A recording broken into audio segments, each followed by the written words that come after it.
KN 로지스틱스라는 자회사가 있어요. 창고 보관업을 하고 있네요. 그리고 지분은 90% 갖고 있어요. 그러니까 90% 정도 가지고 있으면 그냥 내 거라고 봐도 되잖아요. 그죠? 그러니까 KN 로지스틱스는 사실상 KCTC 거예요. 그냥 내 거라고 생각합시다. 좋아. 내 거야. 근데 이 내 거인 회사가 요거를 갖고 있어요. 그러니까 약간 숨겨놓은 거죠. 뭐 지붕에다 떡하니 KCTC라고 써놓고서 사실은 알고 보니까 이거 KN 로지스틱스 거인 거예요. 네, 인지 아시겠죠? 그러면은 얼마인지는 모르겠어요. 안녕하세요, 아바겐트입니다. 네, 오늘은 저와 함께 가치 투자 연습 두 번째 KCTC를 한번 볼 건데요.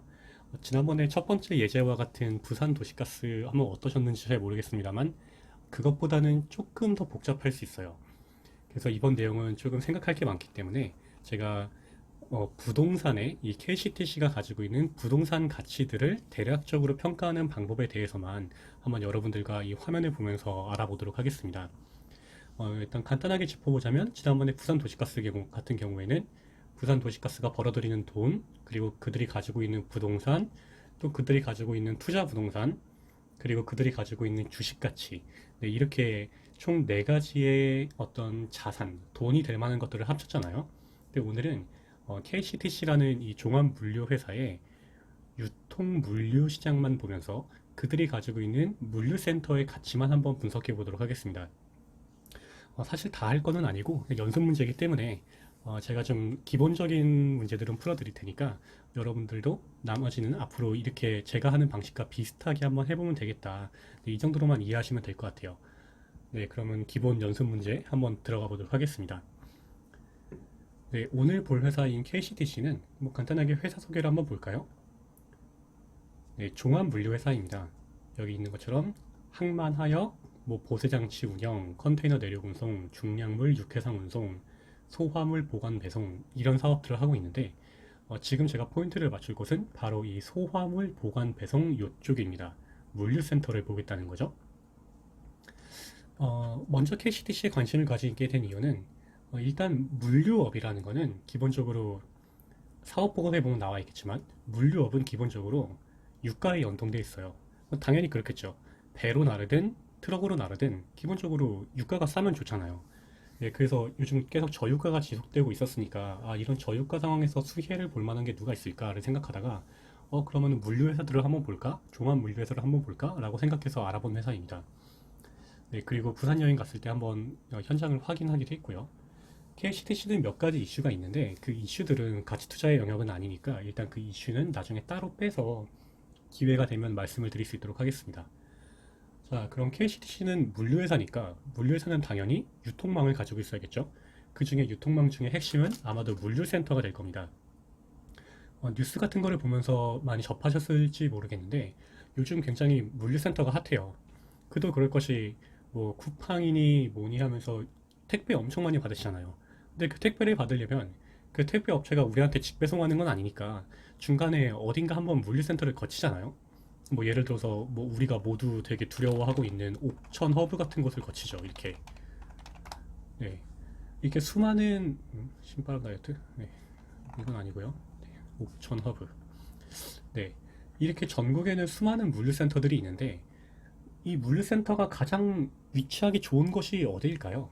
뭐 당연히 이 물류센터는 여기 있으면 좋겠죠. 서울 근처에. 서울 사람들이 가장 특별히 많이 시킬 테니까. 근데 이 서울에 물류센터 둘 땅이 없다 보니까 그게 워낙 힘들다 보니 뭐 이천, 여주, 덕평, 신갈 이런 쪽으로 많이 내려가 있어요. 이 신갈 정도에만 물류센터가 있어도 뭐 아주 물류센터는 서울에서 매우 가까운 수도권에 있는 거라고 할 수 있습니다. 그러면 이 KCTC는 과연 어떤 물류센터를 가지고 있을지 한번 살펴보도록 하겠습니다.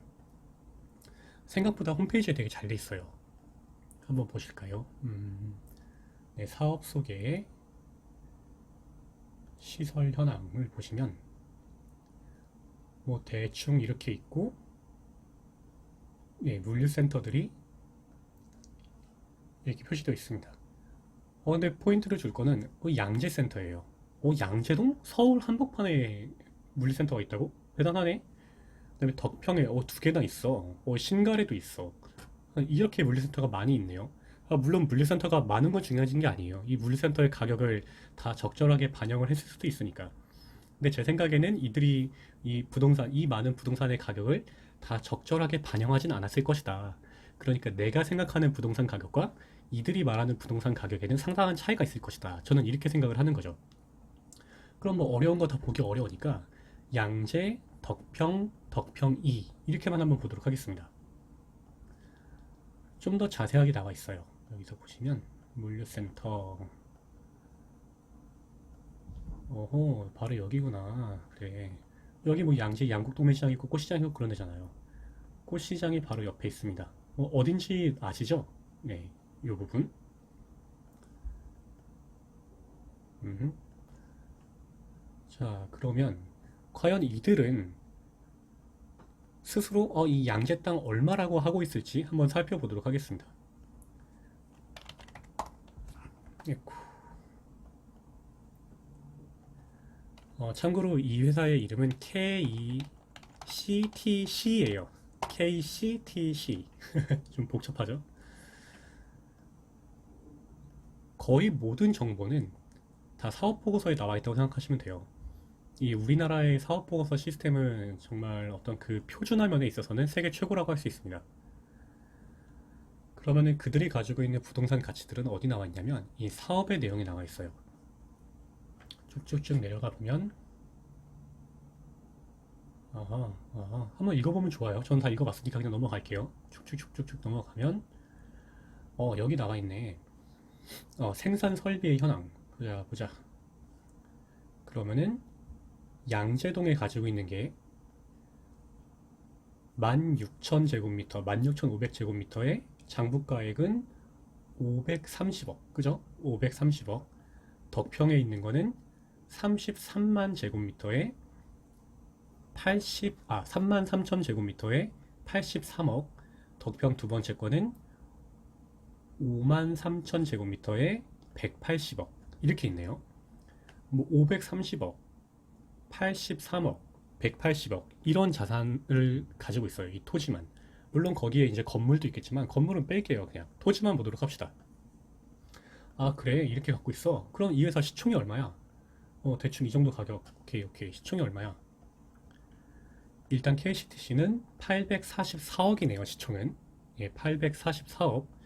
그러면은 뭐야 아까 양재동 땅만 500 몇 억에 그 덕평 1, 2만 합쳐도 지금 800억은 되는 것 같은데 이거 좀 그럼 그 나머지는 다 공짜야 뭐야 라고 생각하실 수 있잖아요. 근데 이 부산 도시가스와 다르게 KCTC는 한 가지를 더 보셔야 돼요. 네, 한번 재무제표를 보도록 하겠습니다. 일단 매출은 꾸준하게 늘어나고 있고 영업이익도 꾸준히 늘어나고 있습니다. 다만 당기순이익은 뭐 일반적으로 한 90억대, 80억대 언저리에서 왔다 갔다 하고 있는 것 같네요. 이게 왜 그러냐면 영업이익과 당기순이익의 괴율이 이렇게 높은 이유는 이들이 영업 외 비용이 좀 나간다는 말이겠죠. 영업 외 비용 중에 제일 대표적인 거는 금융 비용이에요. 그러니까 이자 비용, 이자를 갚아낸다는 뜻이죠. 그래서 아니나 다를까 이자를 보니까 부채를 보니까 부채 비율이 115% 정도 됩니다. 그러니까 부채 비율이 꽤 높다고 할 수 있죠. 그런데 사실 이건 그렇게 크게 문제가 안 돼요. 그러니까 이거는 업의 특성인데 기본적으로 유통 물류업은 좀 부채 비율이 높은 편입니다. 그럼 부채 비율이 높으면 위험한 거 아니냐? 물론 부채 비율이 낮은 것보다는 위험하겠지만 일단 내가 돈을 벌어가지고 이자를 낼 수만 있으면 그리고 원금을 갚아 나갈 수만 있으면 사실 그건 별로 문제가 되지 않죠. 뭐 예를 들어서 지금은 그렇게 하는 게 불가능하지만 얼마 전까지만 해도 뭐 흔히 말하는 깡빚을 져가지고 영끌을 해가지고 아파트 부동산을 샀잖아요. 그러면은 대부분의 사람들이 뭐 예를 들어서 10억짜리 집을 산다. 그러면 내 돈은 3억밖에 없고 은행비 7억을 져가지고 샀어요. 그러면 부채 비율이 엄청나게 높은 건데 그걸 가지고서 우리가 그 사람을 야 너 어떻게 그렇게 생각 안 하고 사냐 너 미래가 없냐 이렇게 말하진 않잖아요. 왜냐하면 안정적인 자산인 부동산을 산 거니까. 사실 그건 KCTC도 마찬가지입니다. 굉장히 안정적인 자산인 물류센터 그리고 어떤 유통 물류 기지 같은 것들을 가지고 있기 때문에 그것들을 담보로 대출을 많이 받았어요. 그것들 역시 다 사업의 보고서에 나와 있는데 그 사업 보고서는 뭐 지금 같이 읽어보지는 않도록 하겠습니다. 아무튼 사업 보고서에 다 그 내용들이 나와 있다. 자 그러면 다시 돌아가겠습니다. 그리고 뭐 유보율도 이미 1200%로 쌓아놓은 돈이 되게 많아요. 그러니까 크게 그렇게 걱정하실 만한 수준은 아니다라는 거 일단 간단하게 한번 보여드렸어요. 그럼 이런 회사네 844억 정도의 시가총액을 가지고 있는데 일단 내가 대충 본 부동산만 해도 그러네. 근데 과연 부동산 가치가 그럴까? 라고 생각을 해봐야겠죠. 한번 지도를 보도록 합시다. 저는 사실 이렇게 되게 쉽게 팍팍 찾는 것 같은데 이거 뭐 제가 알아본 게 한두 번이 아니잖아요. 예, 그러니까 이렇게 생각보다 쉽게 찾을 수 있는 거지. 조금 할 때 보면은 막상 연습은 조금 필요합니다. 네. 근데 다 별거 아니에요. 하다 보면 굉장히 늘어요. 네, 바로 여기, 바로 이게 KCTC가 가지고 있는 양재동 땅이에요. 이 양재동 물류센터입니다. 일단 뭐 멀리 갈 것도 없이 양재동이에요. 뭐 서초, 강남, 한복판. 근데 아시는 것처럼 여기는 원래 뭐였냐면은 뭐 맛집이 뜨네요. 네, 여기는 원래 뭐였냐면 지금도 그렇지만 다 그린벨트였어요. 그래서 이 KCTC의 땅은 KCTC의 양재 물류센터는 그린벨트 이슈가 걸려 있습니다. 그래가지고 뭐 지난번에 뭐 테런 골프장을 뭐 개방한다, 그린벨트를 해제한다 이런 말을 할 때, 그럼 그때 이것도 생각보다 개발이 될 수도 있겠네 하면서 약간 주목을 받긴 했었어요. 근데 그런 거는 어떤 이슈고, 이슈를 생각하기 전에 그냥 적정 가치만 한번 생각해 보자는 거죠. 딱 봐도 여기 서울 한복판인데 좀 말도 안 되는 땅들이 막 널브러져 있는 것 같지 않습니까? 이 주차장 이거 다 뭐야 이거? 어이씨 뭐야 이거? 그리고 굳이 이 서울 한복판에 양곡 도매시장이 있어야 되나? 뭐 양재동 꽃단지도 바로 옆에 있는데 굳이 그런 게 다 여기 있어야 돼? 라는 생각이 드시잖아요. 근데 사실 그럴 수 있죠. 왜냐면 이게 처음 생겼을 때는 여긴 서울도 아니었어요. 뭐 사실 지금도 뭐 여기가 개발된 게 얼마나 됐나요? 이 근처가 뭐 주암지구니 과천이니 개발된 게 그렇게 오래된 게 아니잖아요. 그러니까 이 강남이라고 하기도 어려운, 예, 강남이 개발된 것도 최근이지만 여기는 정말 낙후된 지역이었죠. 그러니까 시골이었던 거죠. 그러니까 이런 꽃단지, 무슨 화훼단지 뭐 이런 것들이 있는 거잖아요. 그러니까 그때 세상이 변했으니까 당연히 여기도 변할 수밖에 없는 거고. 그래서 여기에 어떤 게 들어서냐면 아마 들어보셨을 수도 있어요. 네. 양재동 개발 파이시티라고 해가지고 옛날에 파이시티 이슈가 있었어요. 뭐 결과적으로 계속 좌초되고 뭐 지금 정확히 이게 어떻게 되고 있다 이런 말씀은 제가 못 드리겠는데 이 파이시티를 개발한다고 할 때 당시를 생각해 보면, 예, 바로 여기 KCTC 있잖아요. 요렇게 해가지고 개발할 때 당시 생각해 보면 이때 당시에 땅값을 산정했을 거잖아요. 예, 당시에 땅값을. 그 땅값이 얼마냐면 한번 볼까요? 뭐 엄청나게 유찰되고 27,000평 가량이 4,525억이래요. 그러면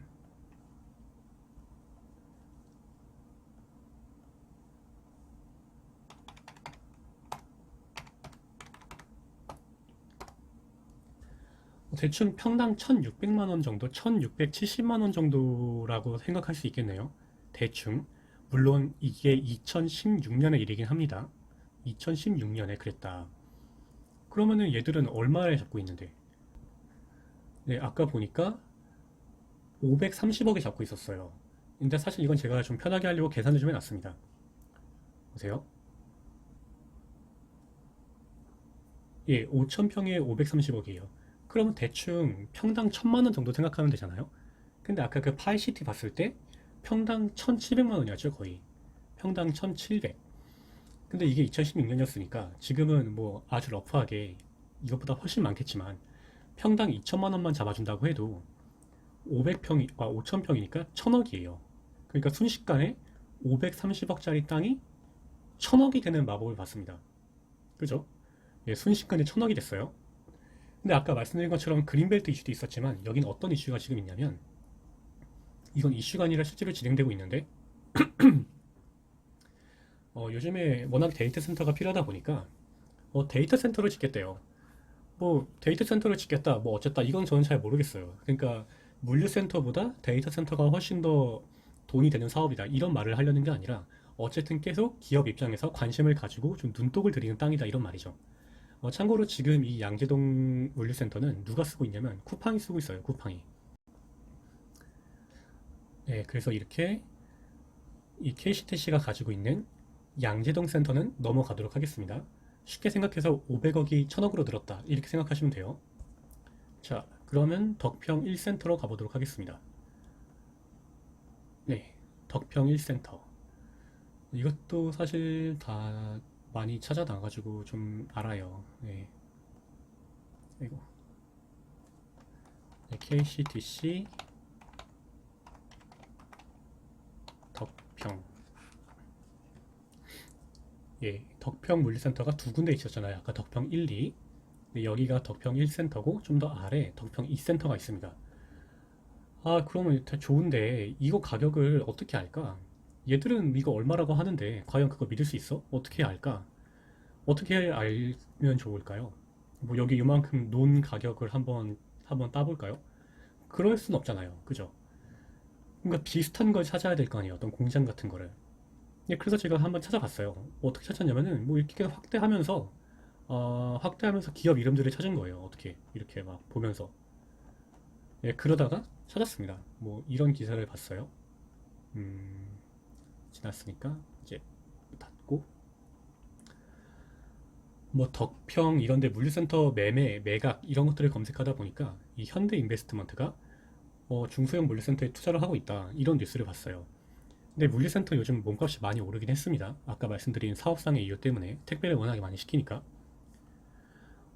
가만 보니 베이지 박스 2가 현대 인베스트먼트에 팔았네요, 무언가를. 이게 가격이 어디 적혀 있더라. 네네네. 경기도 이천에 위치한 상원 물류센터 6,734평을 270억에 매각했어요. 그리고 이마트가 전체 면적을 임차하고 있어 임차인의 신용도 역시 확보했다. 오, 좋네요. 아, 제가 좀 너무 읽느라고 시간이 오래 걸렸죠. 예. 그러니까 역시 대기업이 임차하고 있고 좋아, 좋아. 어, 그럼 아무튼 270억 6,734평 여기로 한번 가볼까요? 제가 검색을 해봤는데 베이지 박스 2라고 검색해 나와요. 베이지 박스 2 본사 말고 여기. 아, 이거구나. 자, 그래. 이게 뭐 대충 필요하시다면 이렇게 면적도 잴 수 있고요. 지금 중요한 건 그게 아니니까. 네, 이게 그 가격이었구나. 그러면은 대충 여기랑 덕평센터랑 비교해 볼 수가 있을까요? 그나마 비교할 수 있는 자산이 많지가 않으니까. 아, 덕평센터는 바로 네, 여기 있습니다. 잘 찾죠? KCTC는 여기 이렇게 써놓은 게 있어요. 이게 나중에 되게 도움이 돼요. 제가 좀 이따 어디서 도움되는지 말씀드릴게요. 네, 이렇게 덕평센터가 있어. 근데 내 생각에는 저는 물류센터에 대해서 전혀 모르는 사람입니다. 근데 사람이든 물건이든 다 서울로 가고 싶어 한다는 건 알아요. 그러면 사람이든 물건이든 서울에 가까이 있으면 좋은 거죠. 그럼 서울과의 위치도 한번 보겠습니다. 서울이 여기잖아요? 요 위에. 근데 이 베이지박스2 요 공장에서 서울 가는 것보다는 제가 볼 때 여기서 KCTC에서 서울 가는 게 좀 더 가까워 보여요. 그게 뭐 조금일지라도, 뭐 요만큼일지라도. 네. 그러면은 내 생각에는 KCTC가 조금 더 비쌀 것 같은데? 뭐 같은 가격이라고 치더라도, 네, 같은 가격이라 치더라도 일단 뭐 과연 얼마나 될지 한번 비교를 해보겠습니다. 아, 그리고 KCTC의 두 번째 거는 좀 더 아래 아까 있었죠?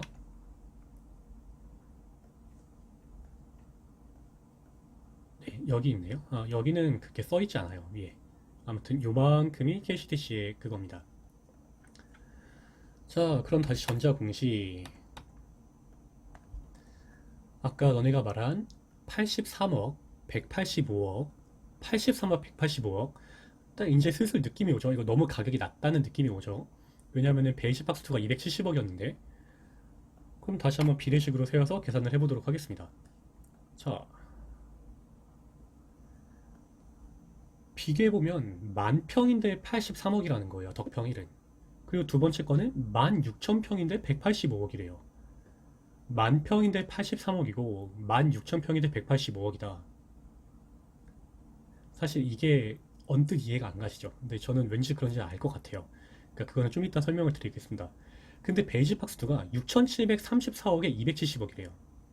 그럼 일단 덕평은 두 개가, 예, 두 개가 268억, 두 개 합쳐가지고 268억 원이었는데, 이게 그냥 이 평당 계산해 보면은 역시 1000억 원으로 약 4배 정도 오르는 거예요. 아니, 그럼 이미 아까 양재동 500억에서 1000억으로 500억 올랐어. 덕평 두 개 합쳐가지고 한 270억에서 1000억으로 한 730억 올랐어. 그럼 벌써 오른 땅값만 해도 한 1200, 300억은 오른 거잖아요. 그죠? 아주 러프하게 계산을 했음에도 불구하고. 어떻게 된 거야, 이게 도대체. 도대체 왜 이런 장부가액의 차이가 나는 거냐? 도대체. 응? 왜 이런 장부가액의 차이가 나는 거야? 이게 바로 이 덕평 1과 덕평 2의 차이라고 할 수 있어요. 일반적으로 어떤 기업이라면 내가 먼저 지은 게 덕평 1이겠죠? 나중에 취득한 게 덕평 2겠고. 그럼 취득할 때는 아무래도 좀 더 쌌을 거 아니에요. 여기 평당 차이도 있지만. 그리고 덕평 1은 더 최신에 지었으니까 이 최신의 덕평 2를 얻을 때는 아무래도 땅값이 많이 올라가지고 덕평 2의 땅값이 좀 더 비싸게 샀겠죠. 그러니까 이런 식으로 부동산들은 장부 가치가 현실 가치를 상당히 반영하지 못해요. 굉장히 심한 경우로는 뭐 70년대, 80년대 그 땅을 살 때 가격에 적어놓는 경우도 있어요. 시가평가를 다시 하는 경우도 가끔 있긴 한데 그 시가평가를 하는 경우보다는 그렇게 장부 가치를 의도적으로 낮추거나 뭐 아니면은 좀 그 공시상의 이유로 그러니까 시가평가를 한 번 해서 공정 가치를 평가받으면 그걸 매년 해야 되거든요. 그러니까 매년 감정평가사 불러다가 뭐 토지 측량하고 그렇게 해야 돼요. 그러니까 되게 귀찮잖아요. 그러니까 그냥 놔두고 있는 거죠. 뭐 어차피 누가 뭐 그거 알아봐 주든 알아봐 주지 않든 대주주 입장에서는 그게 크게 상관이 없으니까. 예, 그런 이유로 아마 먼저 지었던 덕평일은 80억밖에 안 하고 땅이 비록 크다고는 하지만 덕평이는 185억이지 않을까 저는 이렇게 생각을 해봅니다. 자, 그럼 여기서 이제 이미 상당히 많이 좀 기분이 좋죠? 많이 돈을 번 것 같아요, 벌써. 자, 그럼 저 이제 귀찮으니까 뭐 나머지 이거 뭐 신갈, 인천, 양산 1, 2 뭐 이거 그냥 계산 안 할래요. 근데 사실 여기서 끝난 게 아니에요. 되게 재밌는 게 있는데 제가 지난 6월에 투자 같이 하는 친구 형님들이랑 같이 부산 여행 갔었다고 말씀드렸잖아요. 그 부산 도시가스 사례에서. 근데 그때 어디에 갔었냐면은 가덕도에 갔어요. 뭐 가덕도가 신공항이 만약에 들어선다. 그러면은 그 가덕도 주변에 생각보다 많은 부동산들이 어떤 다시 평가를 받을 수가 있잖아요. 그죠? 아무래도 그렇겠죠. 그래가지고 한번 가덕도에 한번 갔습니다. 근데 가덕도에도 KCTC가 있는 거 알고 있었어요, 사실은. 근데 뭐야, 여기 왜 KCTC 가덕도에 없잖아. 응? 어, 아닙니다. 있습니다. 한번 가보도록 할까요?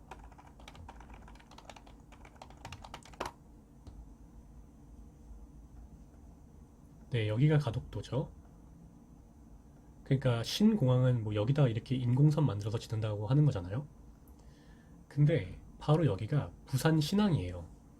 이 부산 신항에 KCTC의 물류센터가 있습니다. 이래서 위성지도로 보는 게 좋아요. 아까 KCTC가 지붕에다가 뭐 써놓는다고 했잖아요. 네, 보시면 네, KCTC가 바로 여기 있습니다. 근데 KCTC 여기 왜 안 나와? 이거 KCTC 건데 분명히 왜 안 나올까? 왜 그러냐면 이래서 사업보고서를 한번 다시 보셔야 되는데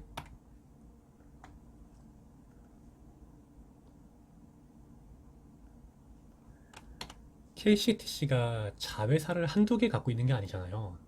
나름대로 여러 자회사들을 가지고 있습니다. 근데 그 자회사들을 보면 자회사 중에 누가 있냐면 그냥 네, 검색하겠습니다. 네, KN 로지스틱스라는 자회사가 있어요. 창고 보관업을 하고 있네요. 그리고 지분은 90% 갖고 있어요. 그러니까 90% 정도 가지고 있으면 그냥 내 거라고 봐도 되잖아요. 그죠? 그러니까 KN 로지스틱스는 사실상 KCTC 거예요. 그냥 내 거라고 생각합시다. 좋아. 내 거야. 근데 이 내 거인에다가 요거를 갖고 있어요. 그러니까 약간 숨겨놓은 거죠. 뭐 지붕에다 떡하니 KCTC라고 써놓고서 사실은 알고 보니까 이거 KN 로지스틱스 거인 거예요. 예, 인지 아시겠죠? 그러면은 얼마인지는 모르겠지만 사실 그 사업 보고서 보면서 다 찾을 수 있긴 있는데 그냥 귀찮으니까 안 찾을게요. 네, 사업 보고서에 보면은 다 그 자회사의 자산 가치까지 다 평가되어 있기는 합니다. 네, 그럼 KCTC 땅 하나 또 찾았네? 이거 가덕도에 완전 핫하네? 만약에 가덕도가 뜬다. 그러면은 여기 땅값도 많이 오르겠네. 그죠? 이렇게 생각할 수 있겠죠? 근데 과연 여기만 있을까? 그러니까 또 재밌는 건 이렇게 탐정처럼 하나하나 찾아보는 거예요. 이렇게 여기도 뭐 KCTC라고 써 있는 거 아니까 CU가 있네. 사무실 이거 뭐 이거 사무실 같은데 이거 사무실 아닐까? 이렇게 보는 거죠. 그래서 찾았습니다. 보세요. 네, 갑자기 BNCT라는 게 뛰쳐나왔죠? 없었는데 BNCT 갑자기 나왔다 이거야. 이 BNCT는 어떤 회사냐면은 역시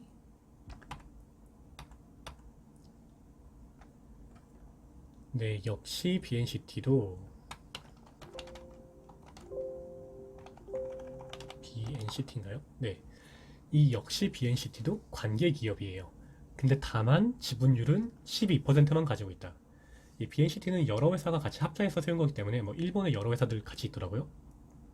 네, 그래서 일단은 맥쿼리도 있었던 것 같아요. 네, 아무튼 12%를 가지고 있다. 아, 그래. 그럼 뭐 어쨌든 뭐 여기가 나중에 대박이 난다면 여기는 심지어 아예 가덕도가 아니잖아요. 네, 여기가 대박이 난다면 KCTC도 한 12% 정도의 수혜는 얻겠구나. 근데 이 정도로 간단하게 부동산을 한번 짚어보고 넘어갈 수가 있겠습니다. 네. 그러니까 대충 어떻게 보는지 아시겠죠? 네, 이렇게 한번 보시면 돼요. 생각보다 뭐 어렵지 않아요. 어차피 다 집에 앉아가지고 마우스로 클릭만 하면 되는 거잖아요. 그죠? 그런데 이상하게 요새 들어가지고 자꾸 뭐 정치인들이 뭐 모든 대권 주자라는 사람들이 뭐 심지어 경기도지사까지 나서가지고 가덕도에 신공항을 지어야 된다 막 이런 말을 하잖아요. 저는 그게 되게 좀 이상하긴 해요. 되게 어색하긴 한데 뭐 어쨌든 이슈를 타면 안 되긴 하지만 뭐 내가 가치 투자를 해가지고 나름대로 밸류에이션을 해서 땅을 가지고 있는데 뭐 그 땅이 뭐 개발되는 건 나쁜 건 아니니까 그냥 뭐 그 정도의 이슈도 있을 수는 있겠다라고만 생각을 하시면 좋을 것 같습니다. 그리고 되게 재밌는 건데 KCTC는 생각보다 지분 관계가 되게 복잡해요. 그 아주 오래된 회사니까 그럴 수도 있는데 이거는 좀 공개적으로 말씀드리기는 좀 어려워서 제가 간략하게만 한번 말씀드릴게요. KCTC는 창업자 이모모 회장께서 창업주께서 박모모 씨와 신모모 씨를 같이 동업자로 참여시켜서 그렇게 회사를 설립했어요, 처음에. 근데 이 동업자로 온 이름을 아는데 모르기도 좀 애매하네요. 아무튼 이 박모모님과 신모모님께서 사돈을 맺으면서 창업자 회장의 아들을 몰아낸다고 표현하기는 그렇지만 아무튼 경영에서 배제시킵니다. 그래서 이거를 범사돈연합이라고 그래요. 근데 이 박모모님과 신모모님은 아직까지 현역에 계신데 나이가 정말 많으세요. 예, 나이가 뭐 다 찾아보실 수 있는 거니까 그냥 제가 이 정도만 말씀드릴게요. 이미 3세까지 경영 승계가 지금 착착착 진행되고 있고 지분 승계가 그 박님과 신님 중에 한 분이 좀 자녀들한테 지분 승계를 좀 못하고 있었는데 최근에 지분 승계를 좀 시작하고 있어요. 예, 그분들이 지분 승계를 시작한 가격이 제가 KCTC를 매집한 가격보다 조금 더 높습니다. 예. 그러니까 저는 한 2,300원, 400원 정도 대에 KCTC를 조금 많이 매집을 했고요. 뭐 제가 이미 갖고 있는 주식이라는 거는 예, 뭐 미리 밝히도록 하겠습니다. 예. 그러면 현재 한번 지배 구조를 한번 볼까요?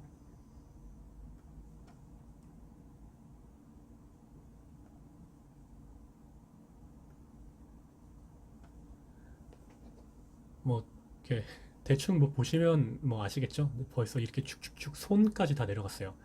사실 저는 이게 다 심지어 누가 누구랑 어떻게 결혼했고 이분들이 집이 어딘지까지 다 알고 있는데 최근에 되게 재밌는 게 뭐 한 분이 결혼하면서 그 며느리까지 또 주식을 또 받은 것 같더라고요. 근데 아무튼 뭔가 좀 복잡한 회사예요. 되게 복잡한 회사야. 5% 이상 주주만 해도 뭐 이렇게 많아. 근데 이거 한번 어떻게 이슈가 되지 않을까라는 생각이 약간 드는 거죠. 한번 볼까요? 요것만 한번 보겠습니다. 간략하게 넘어갈게요. 요 이동형 님께서 그 KCTC의 창업주의 아드님이세요. 그리고 박주석, 신용화 요 두 분께서 아까 말씀드렸던 범사돈연합, 요 박정성님은 박주성님과 형제관계. 그러면은 이원주님이 누구실까요? 이원주님. 이동영님이랑 뭐 형제관계인가? 6.7%나 가지고 있는데 궁금하잖아요. 한번 알아봐야 되겠습니다. 어떤 분인지. 그래서 한번 알아봤죠. 네, 너무 옛날 얘기여서 좀 와닿지 않을 수 있는데 한번 보겠습니다. 어떤 일이 있었냐? 옛날 옛적에 1985년에 KCTC는 한번 매각당할 뻔합니다. 도대체 누가 사? 현대그룹이 샀어요. 현대그룹이. 정몽원 회장이 이거를 인수하려고 했었어요. 뭐 그랬대요. 보니까. 근데 그때 태광산업이 26.16%를 가지고 있었어요. 그죠? 그리고 고려해운 부사장이 26.7%, 그리고 동서해운의 양재원 사장님이 26.02%. 그러니까 이 태광, 우리가 알고 있는 그 태광이, 그, 그 흥국생명 태광이, 뭐, 다 당대 재벌들이잖아요. 다 그 오래된 재벌들이니까, 이렇게 뭐, 다 뭔가 커넥션이 있었나 봐요. 이 태광이 이거를 이렇게 갖고 있었구나. 이런 기사를 찾았어요. 그러면은 왠지, 예, 그럼 왠지 이 이원준께서는 태광의 관련자일 수 있지 않을까? 뭐, 저는 한번 그런 생각을 해본 거예요. 태광의 관련자일 수 있지 않을까? 한번 보도록 하겠습니다. 태광의 관련자일지 아닐지. 이렇게 크지 않은 회사 치고 정말 주주가 많긴 한 거예요. 주요 주주들이. 어휴, 박현규의 11명. 특수관계자 1명 추가. 이게 아까 제가 말씀드렸던 그 결혼을 했을 것이라고 판단되는 그분입니다. 최근 일이에요. 5월 15일. 네. 이런 거 다 찾아보면 되게 은근히 재밌어요. 자, 말이 샜는데. 네, 이분은 양재원 회장님이라고 아까 그 동남아 해운에, 그러니까 당시에 3분의 1씩 쪼개서 갖고 있었잖아요. 예, 그 동남아 해운. 지금은 그 아드님께서 주식도 양수 받아가지고 그 거창에, 뭐 거창에 중앙고등학교인가? 뭐 거기 이사장 같은 거 하고 계시더라고요. 예. 아무튼 넘어가도록 하겠습니다. 근데 그 태광그룹은 창업주도 좀 그렇고 창업주의 큰아들과 창업주의 둘째 아들도 생각보다 좀 빨리 좀 요절하셨어요. 네, 그래가지고 지금 태광그룹의 회장인, 뭐 지금 다시 감옥에 들어가 계신 그 이호진 회장은 창업주의 삼남입니다. 근데 여기에 이원준이란 이름이 나와요. 보세요. 이 전 회장의 장조카, 그러니까 이임용 창업주의 장손, 이원준 씨. 태광이랑 이원준의 연결고리가 나왔죠, 이제? 그러니까 태광그룹 창업자의 아들, 좀 일찍 돌아가신 그 아들, 그분의 아들, 그분이 바로 이원준 씨라는 거예요. 그럼 이게 그 이원준 씨가 맞는지 한번 확인을 해보려면, 얼마 전에 이선의 여사가 돌아가셨을 때, 손자 이원준 씨, 37세네요. 2015년에 37세였어요. 그러면 한번 볼까요? 네, 이 KCTC의 주식 등의 대량 상황, 주식 등의 대량 보유 상황 보고서인데, 한번 보세요. 대량 보유자에 관한 사항, 이원준님, 1978년생, 나이 딱 맞죠? 그리고 일주학술문화재단. 이 일주재단이 그 일주 이임용 선생님이에요. 그러니까 태광산업의 창업자의 그 장학재단입니다. 그러니까 할아버지의 장학재단에서 상임이사로 계시네요. 손자께서. 그러면 확실해졌죠. 이원준님께서는 할아버지 때부터 가지고 있던 주식을 물려받아가지고 아직까지 KCTC의 아주 주요 주주로 남아있는 거예요. 네, 뭐 더 자세한 이야기는 하지 않겠지만 대충 어떤 스토리가 그려질 수도 있겠다라는 게 좀 감이 오시나요? 예. 이렇게 주식 투자가 재밌습니다. 네, 저는 간단하게 KCTC에 대해서 살펴봤는데 어떠셨을까요? 좀 한 회사를 분석한다는 게 되게 재미있지 않나요? 예, 저는 되게 재밌습니다. 아니면 제가 언제 1985년 9월 2일에 경향신문 뉴스를 보겠어요. 잠실 유명 메이커 덤핑, 패션 스토어 분양 개시. 점포당 380만 원부터. 진짜 딴 것도 갑자기 보고 싶네요. 네, 아무튼 이렇습니다. 오, 금값이 오름세라는데 금값이 얼마일까요? 이때 뭐 아무튼 네. 네, 그러면은 혹시 좀 이해가 안 가시는 부분은 댓글로 달아주셔도 되고요. 아니면 제가 다음번 라이브 방송을 할 때, 예, 그때 또 실시간으로 답변해 드릴 수 있으니까, 예, 그때 오셔서 질문을 해 주셔도 되겠습니다. 네, 이상입니다. 내일이면 또 벌써 목요일이네요. 생각보다 시간이 되게 잘 가요. 아무튼 이번 주도 수고 많으셨고, 오늘도 수고 많으셨고, 네, 좋은 밤 되시기 바랍니다.